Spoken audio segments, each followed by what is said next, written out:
A missing woman from Oklahoma disappears after being arrested. Was it drugs or drug dealers? Did she cross a dangerous line when crossing the Mexican border?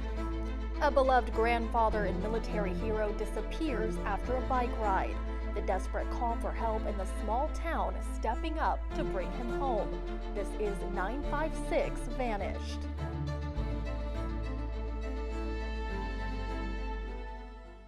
I'm Derek Garcia. And I'm Sonia Hill. 956 Vanished spotlights 2 cases of the missing. The family's hoping that you can be the answers to their prayers. We start tonight with a veteran who disappeared after a bike ride. We are retracing the path Juan Chavez Carrillo may have taken to give answers to a community coming together to find a hero.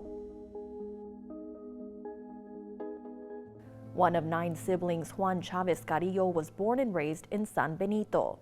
Upon graduating from San Benito High School, he joined the Army. After serving in the Army, he relocated to Michigan, where he landed a job with General Motors and started a family. Man, he did everything for us. He never wanted us to not want, because he didn't have very much growing up at all. They didn't have anything. You know, they had to work really hard.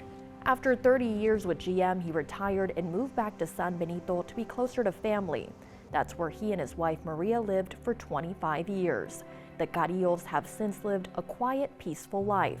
A social butterfly, Juan Carrillo had an active social life, serving as a deacon at a nearby church. He was a charmer.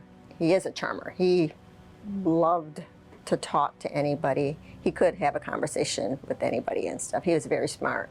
He also remained active in the veteran community through the local VFW.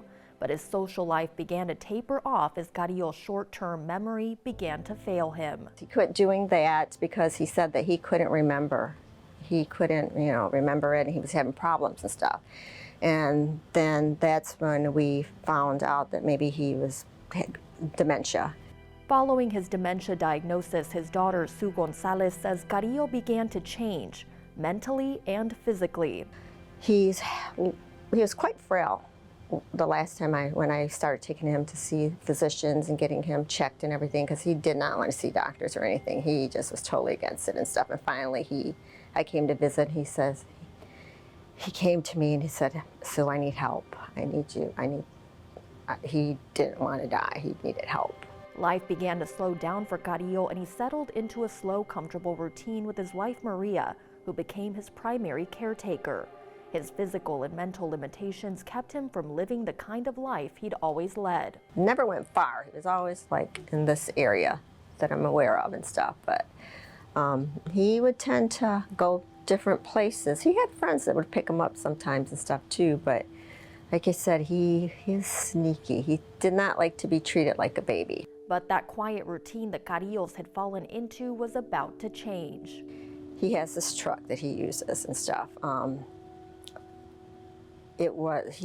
Something happened and they took it to the mechanic to get it fixed. My mom took him to the mechanic. They dropped the truck off, and the mechanic said that, which is a friend of the family's, and said, "Come back Friday and I'll have it ready for you." That night, the Carrillos had dinner at Vicky's restaurant, one of their regular spots not far from the Carrillos' home. And then she said the next morning they got up. He always had trouble sleeping, so he was up at weird hours, went to bed, slept a lot, but then he was up like till 4 o'clock in the morning and took a lot of naps and stuff. She was getting ready for the morning and he was already up. He had already drank his coffee, and she came out of her area and he was not here in the area, so she went outside to look for him, and the garage door was open, and we gave him a bike to ride and stuff, and she said the bike was gone. But there's no other way that the bike would have left the garage. Exactly. It was locked up and stuff, and he had the key to it. There's no way. So we know he took the bike. I mean, nobody else would have taken it. Although Carrillo had grown frail as his disease progressed, he still had the desire to do things for himself. His wife suspected he had taken it upon himself to hop on his bicycle to pick up his truck from the mechanics near downtown San Benito. But Carrillo never made it to the mechanic. As the hours passed and Carrillo failed to return home, the family called the San Benito Police Department to file a missing persons report. The case was handed over to Detective Jose Santos. So I was given the case by my lieutenant, and he had told me that Mr. Carrillo had last seen on July 18th. So I started flying the drone. I wasn't able to pick up any signs of him. So we eventually went to go meet with his wife, Maria, and my investigation started from there. Investigators knew that with Carrillo's health in the triple-digit heat, they had to move quickly. Tell me about the first few days of the investigation, which of course are the most important, especially in a missing persons case when time is of the essence. So as soon as we found out that he was missing and he had not returned back, we started canvassing the area. We went door to door knocking. We flew the drone. We had multiple agencies and private companies helping us. So there was a crop duster flying over the Resaca. There was private companies with drones. We had other agencies with tracking dogs, and we had boats on the Resaca. We had ATVs looking around in the area. Despite their best efforts, nothing came up during their initial search, but the cards were stacked against investigators. The heat does tend to kill the scent, so that's why we try to run the canine as soon as possible. Since the bicycle Carrillo was riding on was purchased secondhand, the family was unable to give detectives an accurate description. So let's talk about that bicycle. So that's a huge part of this case, is the bicycle that he was on. Correct. They say it's a purple color, maybe leaning towards maroon, but have we found this bicycle? No, we have not. We asked for any type of picture or anything like that, and that's what's made this case so difficult, that we have very few details and facts about his bicycle or his clothing. There was one thing Carrillo was rarely seen without: his black Army baseball cap. Then in the front it says Army veteran. So he did leave with his wallet. He does have his driver license in it, and aside from that, maybe $200 they suspect that he was carrying. Did he take his cell phone? No, so that's another problem that we ran into. He wasn't carrying a cell phone and any other items that can help us triangulate his location. To get a better idea of the route Carrillo may have taken, neighbors and area businesses were told to look over any home surveillance footage they might have from that morning. 2 weeks into the investigation, detectives finally received a break in the case.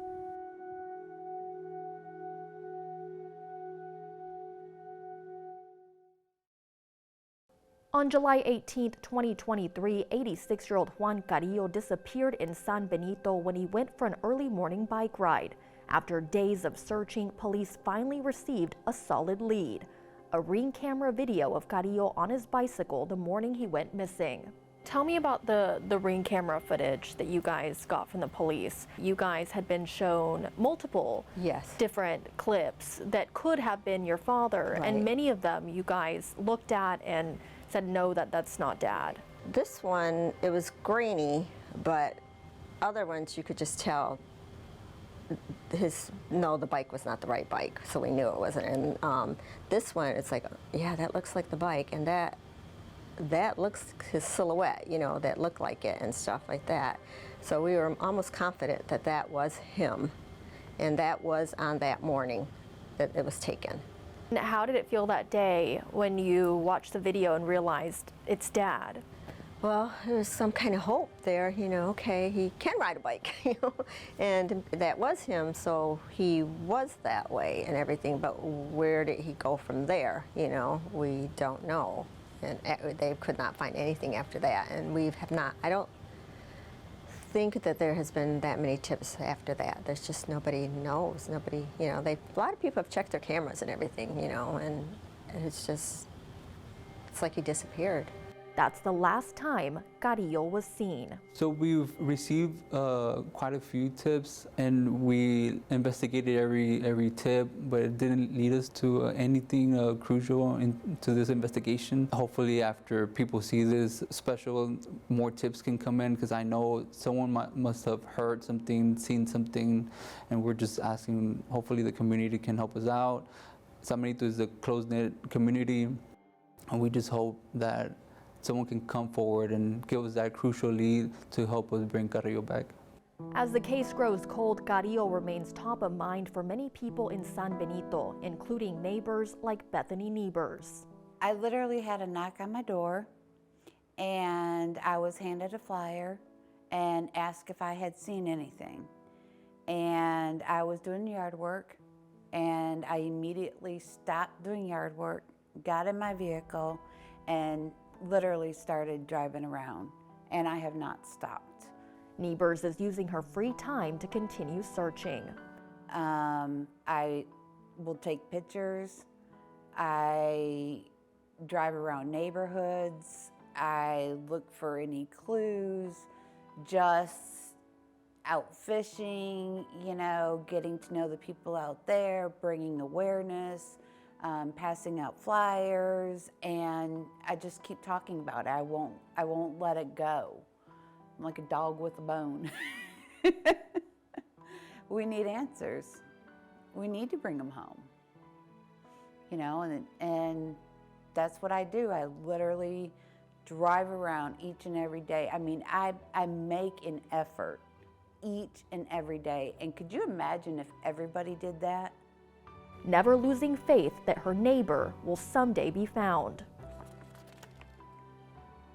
Welcome home. Ready to welcome him home? We are. We definitely are. We're not losing hope. We have faith to believe. And doing this just shows how if we all come together, then we can make a difference. It just doesn't take one or two people. It takes a neighborhood. It takes a community. If you have any information about Carrillo's disappearance, please call the San Benito Police Department. While the search continues for Carrillo, a trail has gone cold in another case. There's a man dying here in the middle of front. You're not gonna die. There's no one there. Come on. They told you that. Come on, husband. Coming up on 956 Vanished, an Oklahoma woman visits friends getting arrested, released, and never seen again. The chilling last moments caught on camera.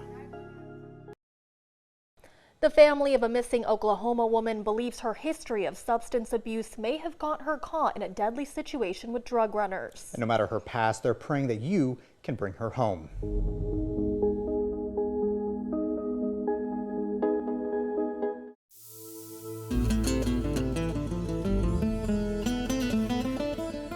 Brownsville, Texas, on the border of Matamoros, Tamaulipas, Mexico. While the neighboring cities share food, culture, and faith, they're far apart in safety. Brownsville is listed as number 16 of the top 20 safest cities in America. Across the Rio Grande River, U.S. citizens are warned not to travel to the state of Tamaulipas because of killings, kidnappings, drug and human trafficking. But despite the warning, thousands cross every day. According to the Mexican government, there are more than 550 U.S. citizens reported missing in Mexico. That number could be higher because of how easy it is to cross and disappear if you're fleeing law enforcement. Oklahoma woman Chandelore Sanders could be one of the unaccounted for. She planned a trip to reunite with old friends in Brownsville. Photos online have her family believing she made new ones and would cross into Mexico with them. But her 2-week getaway has turned into a disappearance. Some of the last people to see and speak with her are the police who arrested her on June 25, 2022, at a bus station less than 4 minutes from the U.S.-Mexico border. So what's your name? Chanda Sanders. Okay, I just didn't. Chanda confessing people were going to kill her. There's a man dying here in the middle of front. You're not gonna die. There's no one there. Come on. They told you that. Come on, husband. Let me see you guys. I know you. Over there. That's my unit. Right there. Her aunt Melissa Sanders is in Oklahoma. She's praying 956 Vanished can get answers. So she was only supposed to be here for a short period of time. And then the last time you talked to her, something felt a little off. She was going to go down and visit a couple weeks, and then she was going to be back. And she never made it back. I know what she told me on the phone. I know she was scared to death. And I know that she was thinking somebody was after her down there. And at first, I just kind of thought that was a crazy thing to say. And now I don't know what to think about it. You know, I think she was not I think she meant it, every word of it. Chanda told Melissa people were going to kill her, but didn't explain why. After that, I never got anything else from her. I have no way of getting a hold of her. I have called every police department from here to the border to try to get something done. Would you agree that you're at a point right now to where you need some help? Yeah. You know, now we're to the point that we're thinking bad things instead of good things, you know, like, or that, you know, maybe she just took off and went down the river or something with her friends. And now, you know that's not true after this long. That there's definitely something wrong. Pictures that are posted on her Facebook page that show her, hey, leaving New Mexico, or something like that. Do you know any of those people that are in that photo? No, I don't. Are you okay? I'm sorry. That's okay. You're just the first person in that area that's actually wanted to help me. And I really appreciate that. I really, really do. Well, I'm going to do the best I can. Melissa admitted to knowing of Chanda's history of drug use, but didn't know if she was on anything when they last spoke or when she got arrested. Brownsville Police investigator Martin Sandoval could answer that question.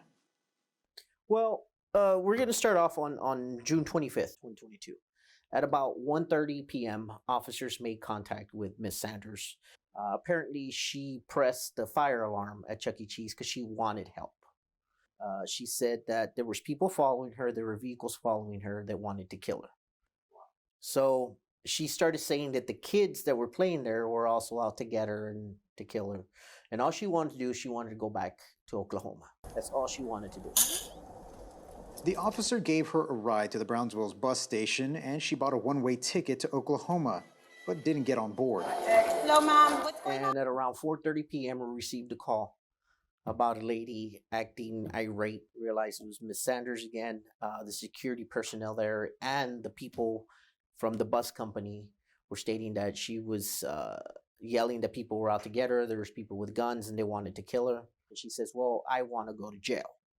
Let's go take it to jail. Let's walk outside. Unless I go to jail, I'm not going. This is yours.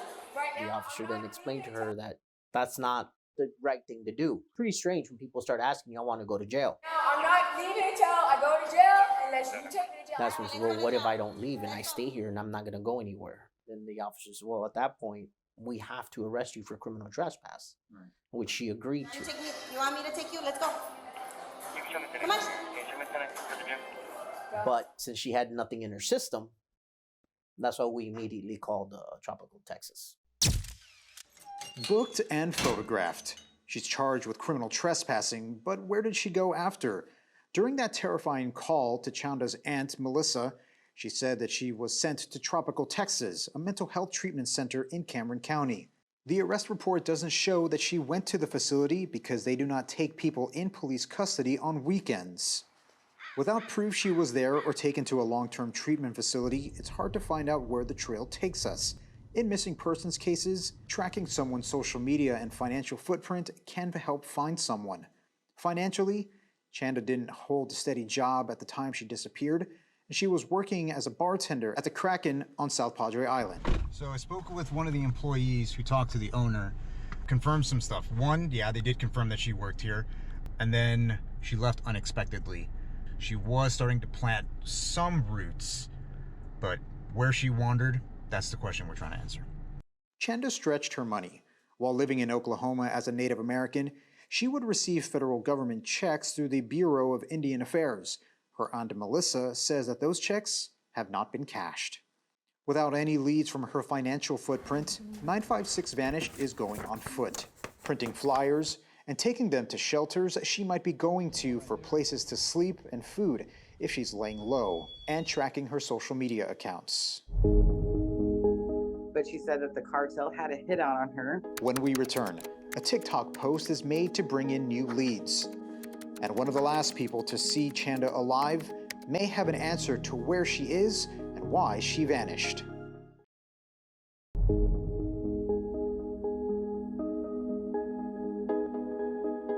On July 13th, 2022, 43-year-old Chanda Laura Saunders vanished. Before disappearing, she called her Aunt Melissa in Oklahoma, saying someone was trying to kill her in the border town of Brownsville, Texas, and asked to be arrested for her own safety when she believes people waiting for the bus were going to get on board and kill her. Unless I go to jail, I'm not going. When released from jail, the trail goes cold. But a TikTok post from Ashley Spinks, a close friend, could find who she was with when she was crossing into Mexico. Recording in progress. I met Chanda when I was about 14. We've been best friends for about 26 years. I'm both of her kids' godmother, but we keep in contact like basically a weekly basis every other 2 weeks. You know, we always check in up until she went missing. Is that normal?